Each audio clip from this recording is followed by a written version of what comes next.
Eu saúdo a todos com a santa paz do Senhor Jesus Cristo. E hoje eu vim falar que nós precisamos de avivamento, né, na presença do Senhor Jesus. Porque o apóstolo Paulo, ele exorta, escrevendo aos crentes de Roma, exorta dizendo, é hora de despertarmos do sono, porque a nossa salvação está. Então, agora mais perto de nós do que quando aceitamos a fé em Romanos 13:11. Isso quer dizer ele apenas aos cristãos, né, desafia uma vida cristã ativa e de trabalho cristão.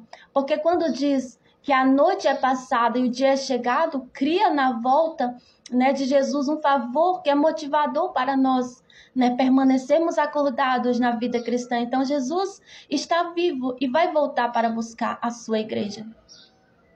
E a semelhança do profeta Jonas, que em razão de sua desobediência a Deus, domina um profundo sono no porão do navio, muitos estão fugindo da presença do Senhor e estão dormindo espiritualmente nos porões da tristeza, da frieza espiritual, da negligência, do comodismo, né, e da desobediência. Então a estes a palavra de Deus está dizendo, todos os dias desperta, ó tu que dormes, levanta-te dentre os mortos e Cristo te esclarecerá. Né? Então, esse é o grito, né, pela palavra de Deus, por um avivamento, né, que está marcado, né, na Bíblia, onde o Senhor Jesus ele pede avivamento. Aviva, né, o destemor ao dizer com fé, aviva ao Senhor a tua obra. Então o profeta estava reclamando contra todas as atitudes erradas de sua nação. O mau comportamento desse povo era uma afronta ao verdadeiro Deus. E com temor no coração ao ouvir a sua palavra, o profeta não vê outra maneira a não ser um real avivamento, né? Para varrer do meio do povo o pecado. Então, os dias atuais que nós vivemos são difíceis, né, e tenebrosos, porque o mundo já é do maligno, né? Tá em Jó 5:9. Não dá, né, para ser crente frio e conformista, tá em Romanos 12:2. Precisamos protestar contra a frieza espiritual que procura assolar a igreja, que procura assolar a nossa casa, a nossa vida, né? A igreja de Jesus na terra. Então, a igreja, né, presbiteriana, renovada, nasceu no fogo do Espírito Santo. E ela é o fruto de avivamento. E o fogo santo queima o pecado, o mundanismo e todo tipo de atitude, né, inconveniente que queira impedir o avanço da obra de Deus. Então, não podemos ficar calados, não é verdade? Nós não podemos ficar calados, então, se assim fizermos, como diz a Bíblia, que as pedras clamarão, Lucas 19:40. Então, a ordem bíblica é protestar contra as atitudes do nosso adversário, né? Então, esse é um protesto, né, que precisa ser imperativo e contextualizado, pois o próprio Jesus diz, ide por todo mundo e pregai o evangelho a toda criatura. Então a palavra de Deus afirma que não há tempo a perder, convém que eu faça as obras daqueles que me enviou, enquanto é dia, a noite vem, quando ninguém pode trabalhar. Quando eu estou falando de protestar, eu não estou falando de protestar contra as pessoas, né, católicas, ou seja, pessoas de outras oposições, né, mas é protestar contra o pecado.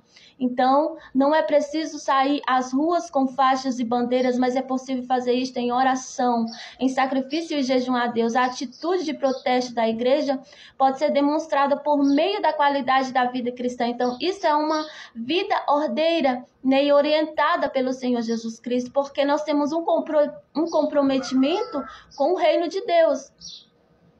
Né? Então, em sua oração, o profeta roga a Deus para que nos tempos de aflição e angústia, a sua misericórdia seja lembrada, porque sem ela o povo iria perecer no pecado.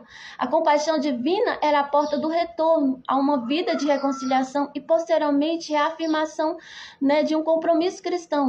E está claro nas palavras do profeta que o avivamento traçaria este caminho e o poder de Deus e levaria o povo, né, conscientização, né, tomada de uma posição corrente com os princípios de Deus. Então, costumo dizer que a vida cristã, né, ela traduz por comprometimento com o reino de Deus. não é verdade? Quer viver. Então, o que cremos e pregamos em uma volta aos dias, né, da reforma e aos ensinos do Senhor Jesus lá em Atos é também a vida no Espírito Santo, né? Que a vida no Espírito Santo, ela é uma vida frutífera, não é verdade? Então, é vida de serviço ao reino de Deus. Jesus disse que ninguém que lança mão do arado e olha para trás é apto para o reino de Deus. Então, o crente avivado tem como prioridade pensar em coisas que são lá do alto. Aprendemos, né, na Bíblia que vida com Deus é vida plena de submissão e fidelidade a Ele. Então, o crente comprometido com as coisas espirituais não tem tempo para aquilo que não é de Deus, porque o fogo do Espírito Santo está constantemente aceso em seu altar. Não é verdade? Então, sua vida. Jesus disse que quem quiser ir para o céu deve tomar a sua cruz e segui-lo cada dia. Então, somente uma vida avivada e cheia do Espírito Santo poderá suportar as provações e as tentações do mundo, né? Porque Jesus é o maior exemplo de vida comprometida com o reino de Deus. Porque quando estava sendo julgado, afirmou com sua convicção o reino de Deus, né? E não é deste mundo. Então, de fato, a igreja precisa estar ciente de que a sua tarefa neste mundo é ser o sal da terra, a luz do mundo. E que ele está no mundo, mas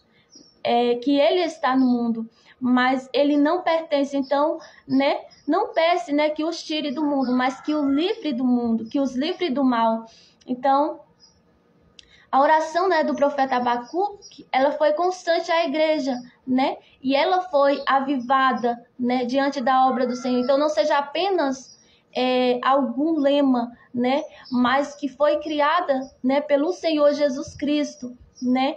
Porque o Senhor Jesus Cristo, ele profetizava com seus discípulos, né? Ele pregava a salvação. Ele era constante nas obras do Senhor Jesus Cristo, né? E é isso que nós estamos buscando, né? Avivamentos do céu, avivamentos, né, para a presença do Senhor Jesus Cristo, né? É o que nós testificamos nos dias de hoje, né? Porque muitos estão vivendo sem o avivamento de Deus, né? Estão indo para a igreja somente por ir, né? Mas não buscam mais pelo avivamento do Senhor Jesus Cristo. Então, né, muitas das vezes o nosso coração ele fica borbulhando. Então, o avivamento sempre é um encontro com a santidade de Deus. Ele é santo e nós precisamos ser santos como Ele.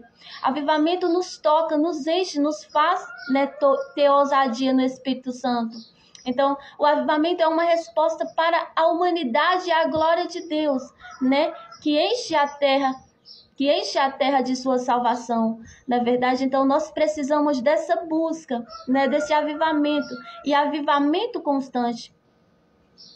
Mesmo que muitas das vezes as coisas estão difíceis, né, muitas coisas acontecem ao longo da nossa história, né, Deus sempre está remanescente, né, à sua volta. Então, nós sabemos, né, o quão grande é o poder de Deus, e nós nascemos como uma resposta da geração de Deus, né? Nós mulheres como sábias, né, que edificamos nosso lar e atingimos, né, alguns marcos do ministério, né, dentro de nós, porque Deus sempre tem um mistério na vez de cada um de nós, não é verdade? Então Deus não se cala, porque nós estamos vivendo em tempos sombrios.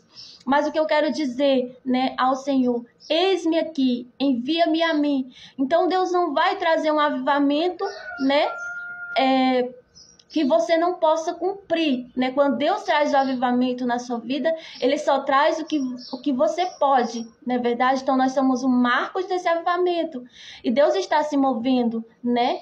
Porque nós somos frutos dessa palavra, né? A palavra de Deus, né? Como a palavra do Senhor Jesus, ela nos diz, né, que ela é viva e eficaz, né? Então a glória do Senhor é refletida através de você. É difícil a gente definir a palavra, até mesmo a palavra de glória, né? Mas podemos ver as expressões da glória de Deus, né? A manifestação, a glória de Deus, né, pode ser reconhecida, né? Porque sabemos quando o Senhor está se movendo, né? Porque há momentos em que vemos curas, milagres e não percebemos que só pode ser a glória de Deus ou manifestação, né? Então o avivamento, né, fala muito da glória de Deus e reconhecemos o mover de Deus, né? Porque Deus ele está diante de toda a humanidade. Deus sempre se levantou o seu povo como resposta né, para uma geração, né? Então, nós devemos buscar esse avivamento contínuo na presença do Senhor Jesus nas nossas vidas. Na verdade, porque muitos estão dentro da igreja, mas não estão com avivamento, com aquele avivamento, com fogo de poder do Espírito Santo. Aquele que o Senhor chama, aquele avivamento que o Senhor nos